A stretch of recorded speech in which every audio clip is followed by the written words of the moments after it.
पुत्र, तू इसी संस्कृति को बचाने की बात कर रहा था?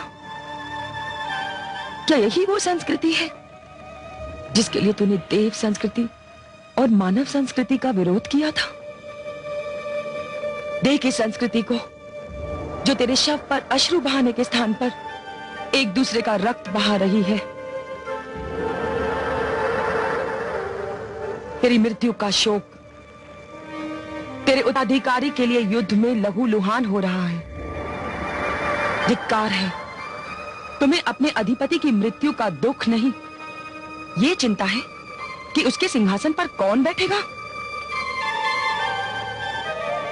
अब भी समय है, छोड़ दो हिंसा और युद्ध का मार्ग, छोड़ दो अपने झूठे अभिमान को, हट जाओ उस राह पर जिस राह पर रखा हुआ हर पग तुम विनाश से एक पग और निकट कर दे। आज एक माता रो रही है। यदि तुम लोगों ने अपना हट नहीं छोड़ा तो अस्त्रों माताएं मेरी ही भांति रोती रहेंगी। क्षमा करे राजमाता, परंतु आप जो कह रहे हैं वो एक साधारण माता के लिए तो उचित है, पर उस राजमाता के लिए नहीं जिसका स्वाभिमानी पुत्र विष्णु के हाथों मारा गया हो। तो तुम्हारे विचार में मुझे क्या चाहिए? इस समय तो आपको हमें शपथ दिलानी चाहिए कि हम जब तक दानवराज हैग्रीद के वध का प्रतिशोध न ले चैन से न बैठे। प्रतिशोध?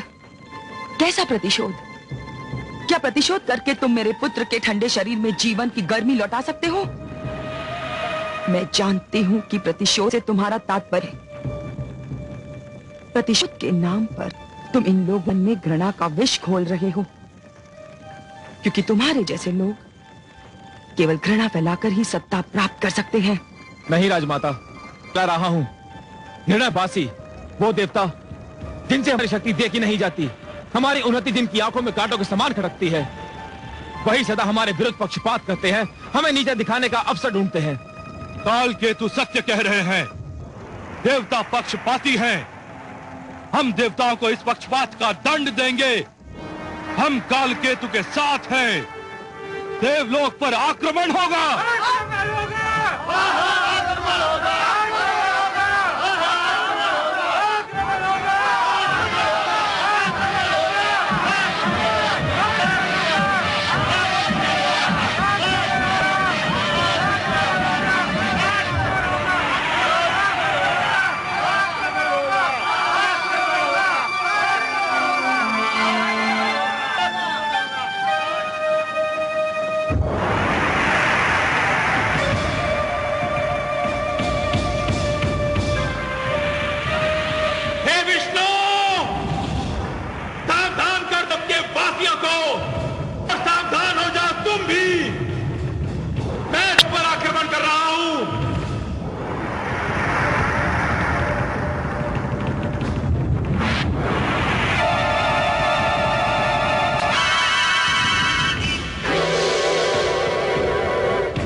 सच्चिदानंद, दानवों ने देवलोक पर आक्रमण की पूरी तैयारी कर ली है।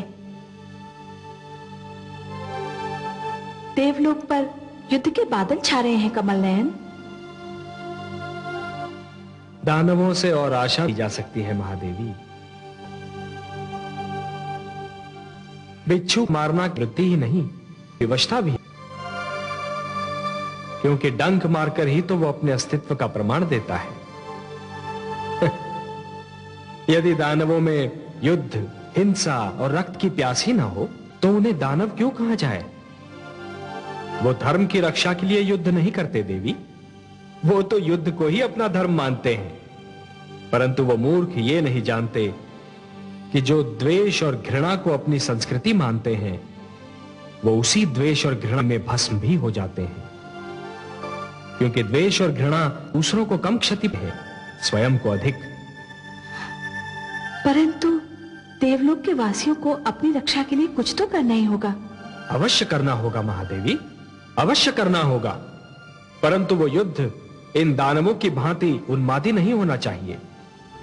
यदि देवलोकमन होता है तो देवताओं को उसका इतना कठोर उत्तर देना होगा कि दानवों के केवल शस्त्र ही नहीं, उनका साहस भी सदा के लिए टूट जाए।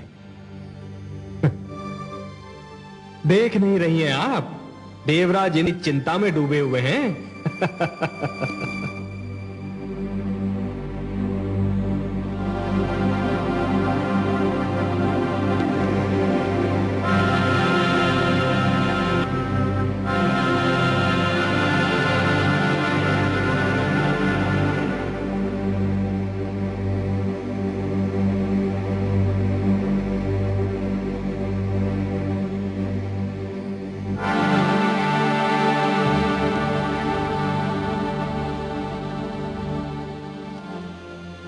देवलोक के स्वामी किस चिंते हुए हैं कि उन्हें मेरे का ज्ञान? तो वास्तव में बहुत चिंतित दिखाई दे रहे हैं नाथ। माना कि दानव अपनी शक्ति बढ़ा रहे हैं, पर अभी उनकी शक्ति इतनी अधिक नहीं बढ़ी कि आपको चिंता में डाल दें। वो पहले भी आपसे टकरा चुके हैं और उसका परिणाम भी देखे हैं। क्या आप उन आक्रमण से हैं? नहीं देवी, चिंता मुझे उसकी नहीं जो दिखाई दे रहा है और होने वाला है। चिंता मुझे उसकी है जो दिखाई रहा और अवश्य है। बस ये ज्ञात नहीं कि क्या होने वाला है और कब होने वाला है।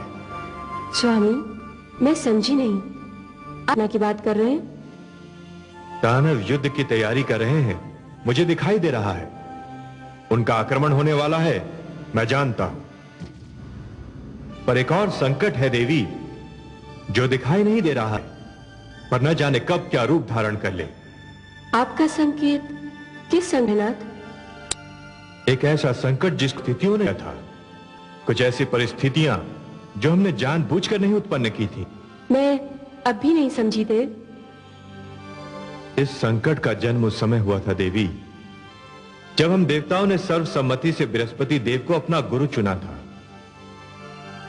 उस समय हमें इस सत्य का हल्का सा भी ज्ञान नहीं था कि गुरु शुक्राचार्य जैसे महान ज्ञानी और महातपस्वी भी अपने मन में देवताओं के गुरु चुने जाने की इच्छा पाल रहे हैं, बृहस्पति को चुनने की धुन में, और उनके नाम पर हो सके। परिणाम यह हुआ कि वो हम पर क्रोधित हो गए और उन्होंने दानवों का गुरु बन जाना स्वीकार कर लिया। हां देवी, निराशा जब क्रोध में बदलती है तो उसका पहला आक्रमण विवेक पर होता है। गुरुचार्य का निर्णय भी निराशा और क्रोध का परिणाम था। उसमें विवेक से अधिक अपमान और मानहानि की प्रतिक्रिया अपना रंग दिखा रही थी। बुद्धिमान व्यक्ति जब बुरा होता है तो वो काल, समाज, सबके लिए घातक सिद्ध होता है। पर अब तो जो होना था वो हो चुका। यदि होने वाला हो चुका होता तो मुझे चिंता क्यों होती देवी? चिंता तो यही है कि क्या होगा और कब होगा। दानव अपनी शारीरिक और भौतिक शक्ति के बल पर लड़ते हैं, उन्हें परास्त करना कठिन नहीं। पर शुक्राचार्य का शस्त्र उनका मस्तिष्क है। वो और विद्वान का अहंकार खाता है तो नाग की भांति घात होता है, जो न जाने कब किधर से आक्रमण करके। शुक्राचार्य का अहंकार मेरे लिए ऐसा प्रश्न चिन्ह है जो चिंता को जन्म देता है, उत्तर नहीं बताता।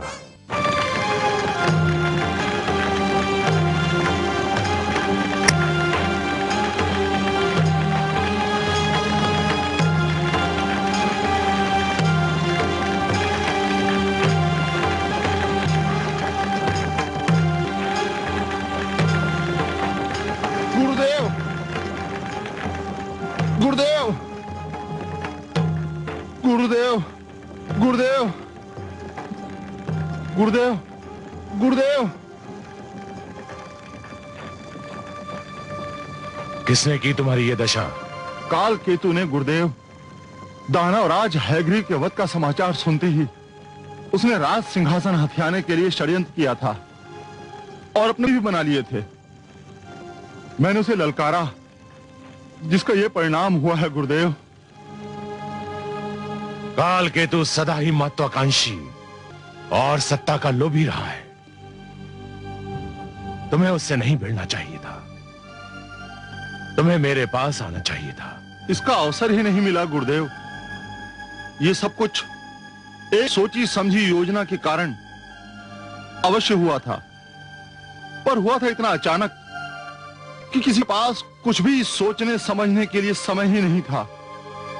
और अब तो जो होने वाला है वो इससे भी बुरा होगा गुरुदेव। केतु ने देवलोक के विरुद्ध युद्ध है। क्या? हाँ गुरुदेव, आक्रमण किसी भी समय है, युद्ध किसी भी क्षण छिड़ सकता है। नहीं, यह बहुत बड़ी भूल होगी। देवताओं से युद्ध आवश्यक है और आक्रमण होना ही चाहिए। मुझे स्वयं देवताओं से अपने अपमान का प्रतिशोध देना, पर उसके काल केतु का निर्णय ले चुका है गुरुदेव। उसे रोकना होगा, उसे बताना होगा कि अंधेरे में उठाए हुए पग के बारे में कोई नहीं जानता कि वो समतल भूमि पर पड़ेगा या किसी गड्ढे में। काल केतु अपनी भावुकता में कोई भयंकर भूल न कर बैठे। मैं स्वयं तुम्हारे साथ चलता हूं।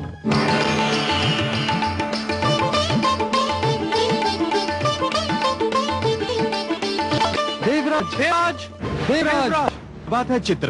दानवों की सेनाएं देवलोक पर आक्रमण करने के लिए चल पड़ी हैं। दानव काल केतु अपनी सेना का संचालन कर रहा है। उसने देवलोक को तहस शपथ ली है। हमारी सेना आपके आदेश की प्रतीक्षा कर रही है।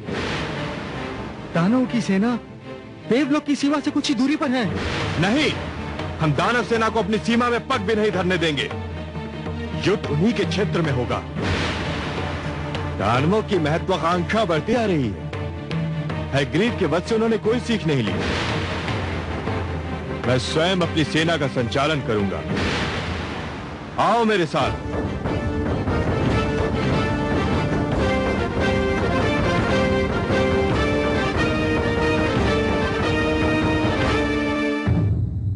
मैं मां हूं, धरती मां। दानवराज हैग्रीव का वध भी दानवों को सद्बुद्धि न दे सका। होना तो ये चाहिए था कि दानव समझ लेते कि जिस अज्ञान के कारण हैग्रीव को अपने प्राणों से हाथ धोना पड़ा, वो अज्ञान उन्हें भी उसी अंत तक पहुंचा सकता है। परंतु विनाश काले विपरीत बुद्धि, उन्होंने देवताओं के विरुद्ध युद्ध की घोषणा कर दी।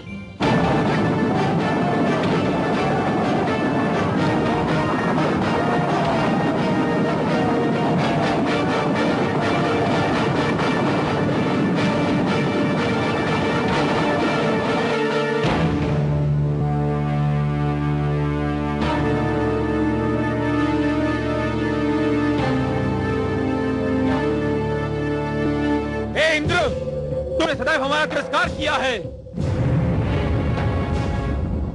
तुम्हारे मन में हमारे प्रति घृणा और द्वेष का भंडार।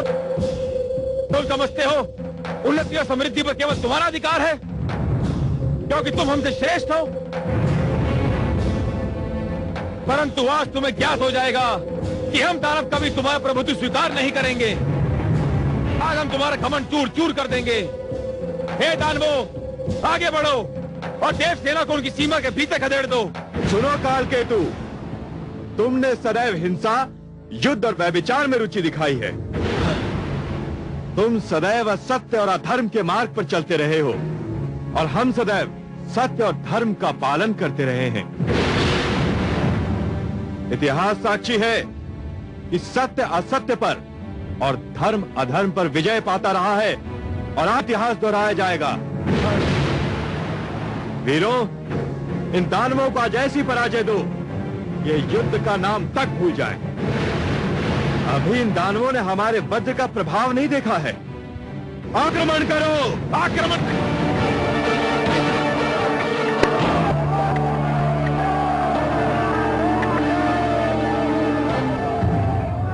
परिणाम कि घमासान रण, दोनों सेनाएं एक दूसरे पर टूट पड़ी। दानवों ने अपनी सारी शक्ति युद्ध भूमि में झोंक दी। रणभूमि रक्त सागर में बदल गई। देवताओं ने भी पूरी शक्ति से आक्रमण का उत्तर दिया। दानवों को भारी क्षति हुई। ये सेनानी भारी संख्या में मारे गए। सारी रणभूमि उनके मृत शरीरों से पट गई और अंत में दानव सेना के पांव उखड़ गए। स्वयं कालकेतु घायल होकर रणभूमि से ले जाया गया। दानवों की पराजय का एक कारण यह भी था कि वे अपने गुरु शुक्राचार्य की ये बात भूल गए थे कि उनकी अनुमति के बिना युद्ध न किया जाए। परंतु मेरी चिंता यह थी कि दानवों की इस पराजय की देवताओं पर क्या प्रतिक्रिया होती है। देवराज इंद्र की जय, देवराज इंद्र की जय, देवराज इंद्र की जय, देवराज इंद्र की जय, देवराज इंद्र की जय, देवराज इंद्र की जय, देवराज इंद्र की जय, देवराज इंद्र की जय, देवराज इंद्र की जय। विजयश्री की बधाई हो देवराज। विजय तो हमारे चरणों में उसी समय झुक गई थी जब हमने युद्ध भूमि में पांव धरा था। उसे तो हम अपने साथ लेकर गए थे। युद्ध तो केवल अवसर निभाने के लिए हुआ था। युद्ध तो युद्ध होता है नाथ। जब तक आपको वे नहीं प्राप्त हुई थी मेरा मन कांप रहा था। आप नारी हैं ना, इसलिए भयभीत हो रही थी। हमने दानवों को ऐसी करारी पराजय देने का निश्चय कर लिया था कि वो फिर कभी युद्ध करने का साहस न करे। हमारा निश्चय सफल हुआ।